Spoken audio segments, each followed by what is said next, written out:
Councilmember Mathieu Eugene attends the Veterans Committee Oversight Hearing on Discharge Upgrade Assistance. So I got a question, probably I need some clarification about the discharge.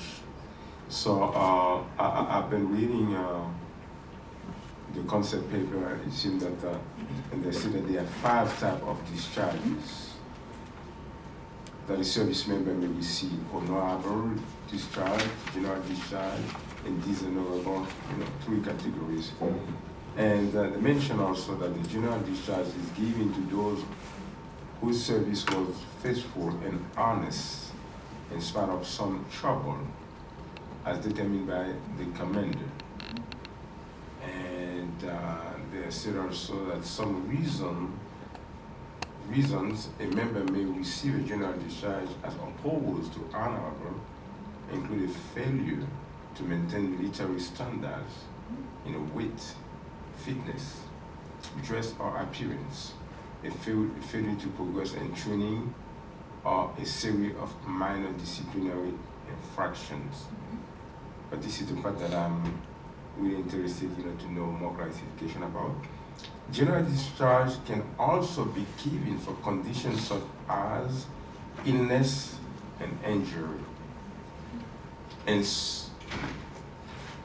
they mention also that while general discharge is often equated with honorable discharge, this discharge category actually disqualifies veterans from receiving certain benefit. So I'm thinking about the veterans were discharged because of illness or injuries. Are they also disqualified from receiving certain services? So, Councilmember Eugene, you are absolutely illuminating the complexities of this particular issue, because you're right, commanders have the discretion to determine what discharge status is appropriate, and to understand what the rationale may be for any particular situation. You have to really dig into it. There are re-entry codes and separation codes, and those are changed on an annual basis. I mean, when we get a chance to talk to our legal service providers here later in this hearing, I think they'll be able to even more fully explain to you that it's a very, very complex area of law, and it really requires folks who know what they're looking for, who know how the system works, and who are in it for the long haul, who can really follow these very complex cases from the very beginning through adjudication and hopeful resolution. But for example, one of the things you mentioned, can someone for a medical condition or injury,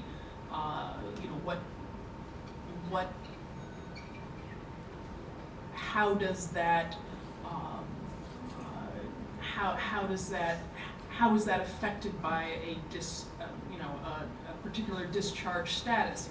One of the things that's happened in these last 18 years now, since the improvised explosive device has become the signature weapon in this set of post 9/11 wars in Iraq and Afghanistan, is that we've had a number of service members, not just here in New York, but around the country, who have been honorably discharged, but with an administrative separation, for example, with a personality disorder, when really what they should have been diagnosed and in fact separated with would have been, let's say, traumatic brain injury or post-traumatic stress disorder, and medically discharged so that they could then continue to get their health care benefits for a service-related condition. So there are all kinds of intricacies here that really need to be sorted out by competent legal counsel, and that's why we, understanding this and wanting to ensure that our veterans are receiving the best possible counsel, advice, support, and assistance, we want to continue with the mechanism that has worked so well, and that with counsel continued support will continue to improve as we go forward. But it's a very complex there's no simple way to answer your question, Councilmember Eugene, other than to lay out just how many openings there are and how many different branches and sequels and possibilities. It's a very complex area of law. Thank you very much, Commissioner, for this very useful information. Veterans who didn't have any other bad behavior or any other failure in anything, but because they were injured or that they have a sickness, and then they cannot be qualified to receive benefits. And that's precisely one of the issues. This is something very... For example, there are veterans we know, Department of Defense has acknowledged, in fact that's part of why the DoD and the VA, they have recently set up an online web portal where veterans can actually apply online to get their discharge applications going forward through the system. Now I will say, they also say on the online portal that it's a very good idea to link up with a veteran service organization and or a qualified expert legal service provider. But it's because of these situations where, for example, with the IED, blast injuries having been so prevalent in the post 9/11 era, we have individuals who they may have shown up late to PT, they may have been involved in behaviors that were characterized as qualifying for a misconduct discharge, but in fact can be traced back to their traumatic brain injury.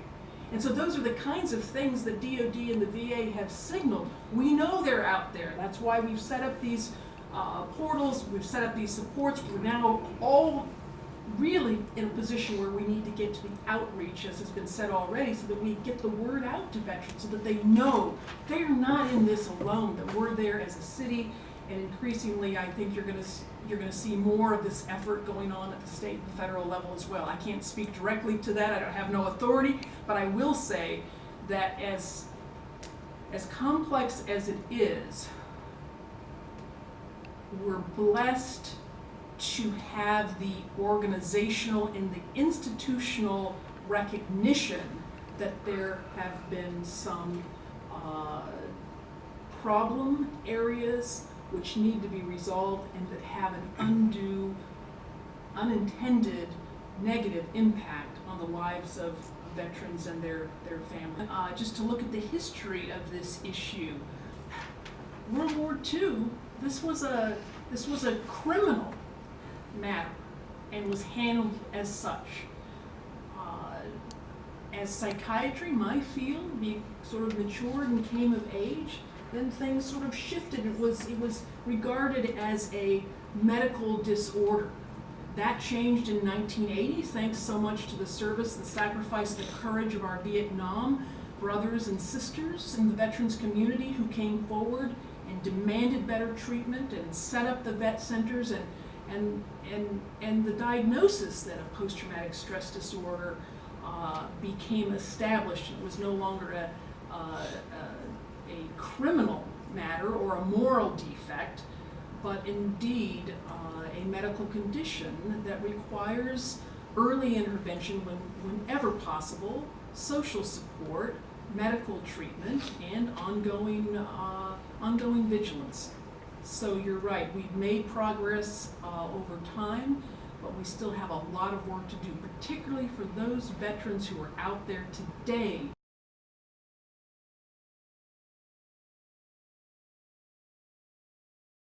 Councilmember Mathieu Eugene introduces legislation at the stated meeting concerning Alzheimer's, autism, and infectious disease. My colleagues, I would like to take this moment to address several points that I'm introducing today's stated meeting. As we all know, Alzheimer's disease is an ongoing affliction that steadily erodes the cognitive ability of so many of our seniors population every year. In fact, this pathology is the most common cause of disease among older adults, and it is estimated that more than 5 million Americans have Alzheimer's, and it is the 6th leading cause of death in the country. To respond to these terrible facts about Alzheimer's disease, I introduced into 1267 a local law that we will create a task force to provide assistance to people affected by Alzheimer's disease, and Resolution 636, which called upon the U.S. Congress to continue annual funding for the research and treatment of Alzheimer's disease while rejecting any further effect to reduce critically needed funding in the area of medicine. Everyone here is also aware of the great threat that the spread of infectious disease can present to any population. And of course, here in New York City, we are always at risk for such an outbreak. With that in mind, I have introduced Resolution 637, calling on the United States Department of Health and Human Resources and New York State Department of Health to create a special commission and power to address health emergency and infectious disease. In addition, I have introduced Resolution 638, which calls upon the New York State Department of Health to create standalone self-contained isolation centers in units that will specifically treat patients with infectious disease. And I would like to ask my colleagues to support those. Thank you very much, Madam. Councilmember Mathieu Eugene joins New York City First Lady Shirlane McCray to announce the installation of a statue honoring Shirley Chisholm at Prospect Park. Thank you, First Lady. Thank you very much. I didn't expect to speak. Because I said to myself, this is a woman affair. But what I can say that because it is a woman affair, it is our affair. Because the women, they are mothers or sisters or wives or daughters. And then when they succeed, we succeed also. You know, when they used to ask me where you come from, I used to say that, you know, I represent Brooklyn, district in Brooklyn. But now, after listening to the people who are talking about charitism, to make sure I got some credit and some pride, I would say that I am in the district of the Board of Charitism. And let me tell you one thing. When we think about charitism and we see what's going on right now, our quality of life, we can say that really charitism. She was exactly the inspiration not only for the women but for all of us. Myself, Mathieu Eugene, coming from a beautiful island, I stand on the shoulders of charitism also. And I want to let you know that today I feel empowered. And I learned a great lesson of history and also a great lesson of politics. Just take a moment, what she did, what she realized at that time when she was living. It was not easy for her. Just think about the challenges she went to go through. And now, I say to myself, Mathieu Eugene, you got to shape up. You got to shape up. If you want to say that you represent a district in the Board of Charitism, you got to follow her step. It's going to be difficult, but I guarantee you, today I learned so much. And I feel empowered, I feel the power, and I'm going to work hard. Councilmember Mathieu Eugene attends the Borough Park Jewish Community Council Hanukkah celebration.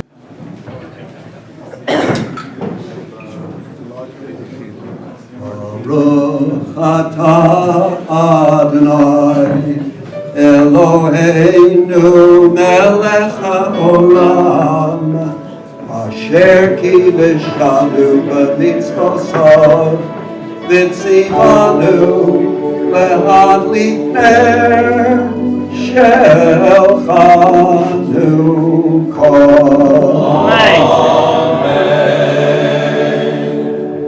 ברוך אתה אדוני אלוהינו מלך העולם שעושה ניסים לאבותינו בימים ההם בזמן הזה. אמן. ברוך אתה לזמן הזה.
I'd like to call upon Councilmember Mathieu Eugene to share a few words.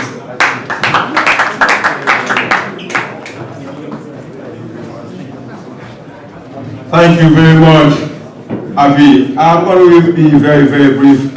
Let me first and foremost say that it is a great honor for me to join my friends from the Jewish community and my colleagues in government, the board president Eric Adam, our leader, our brother, and also my colleague, Councilmember Carmen Yeager. Carmen and I, we have been serving community board 14 for a long time. We know each other over 20 years. It is a good honor for me to join you to celebrate. It's a very important holiday. Very important not only for the Jewish community, but also for all of us in New York City. And it should be important also for every human being. Because we are celebrating light. And you know that light eliminates darkness. Light eliminates darkness. Just imagine, if we didn't have light in the world, what the life of human being would be. And also, we celebrate at the same time the acceptance of other people, the right of other people to worship their religion, and to be, as my brother Carmen said, who they are. They don't have to change who they are, their behavior, but they have the right to behave the way they believe. They have to do it, respecting their tradition. I want to commend also all the leaders of the Jewish community and also the Jewish people for your resilience, your courage. My relationship with the Jewish community goes way back before I was elected. I see Rabbi Block over here. We know each other for over 20, 25 years. And so many friends over here. You know, the first person who said that I was going to become a city council member is somebody that you know, one of your brothers, Douglas Javion. Douglas Javion. About 15 to 20 years before I was elected, he said, Matthew, you're going to be the council member. Let me conclude by saying that when I talk about the resiliency of the Jewish community, I'm talking also about the kindness of the Jewish community. Their ability in the natural, behavior to extend hand to other people.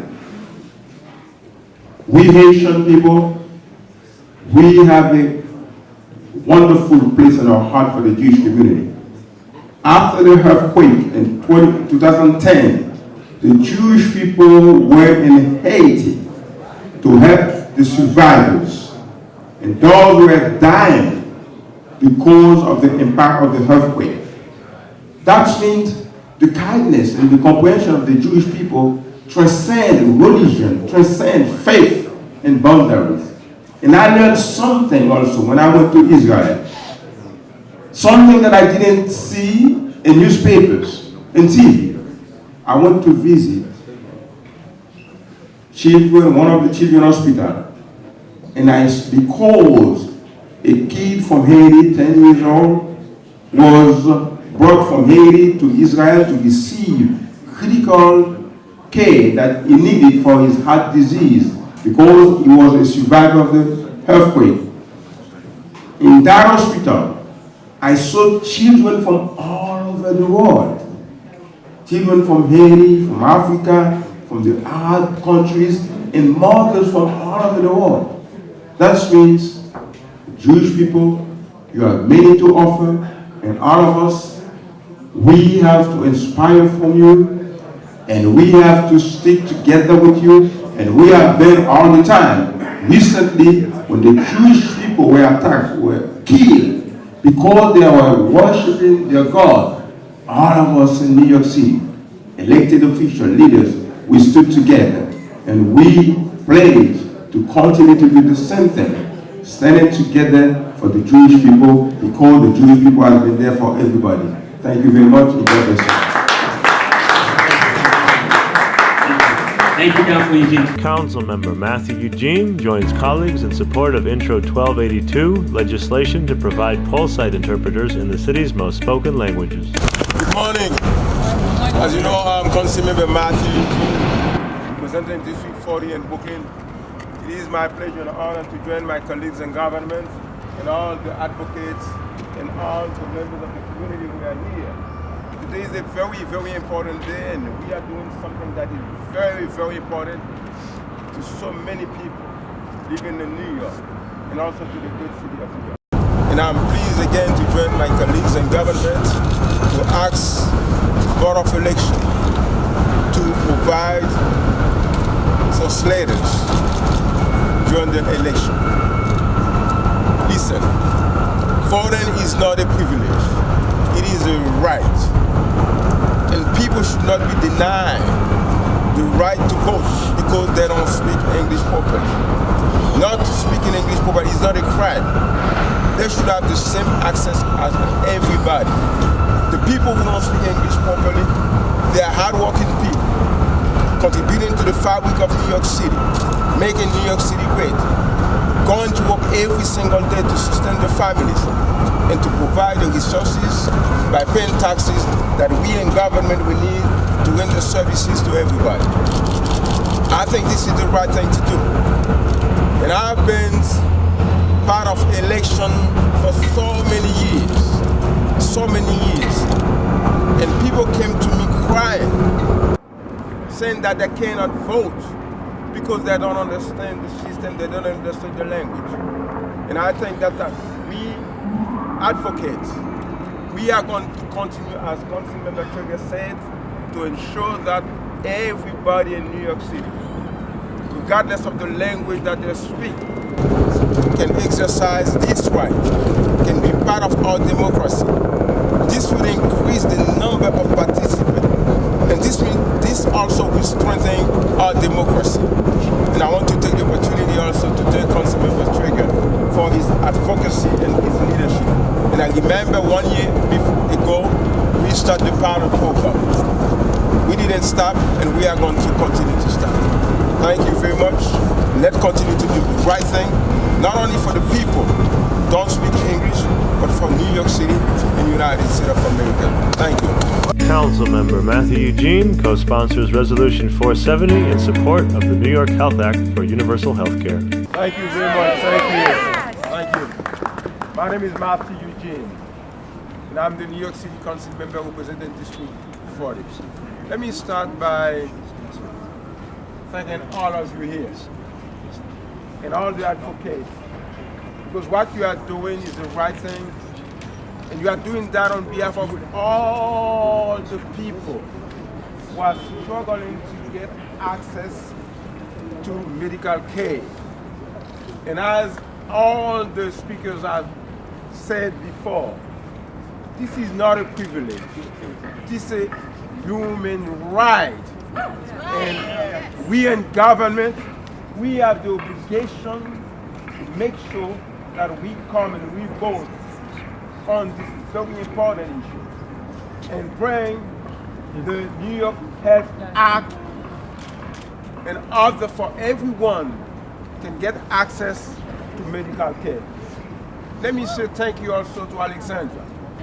When Alexandra was talking, she was talking, for millions of people who went through the same situation.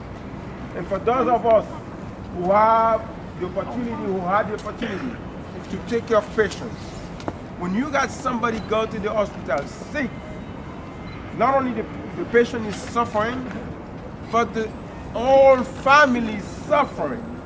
It is a big burden for the family, especially if the family or the patient cannot have the opportunity to pay for the medical care. And I think this is the right thing to do. And let me say that I believe that health is the most precious gift that we receive from God.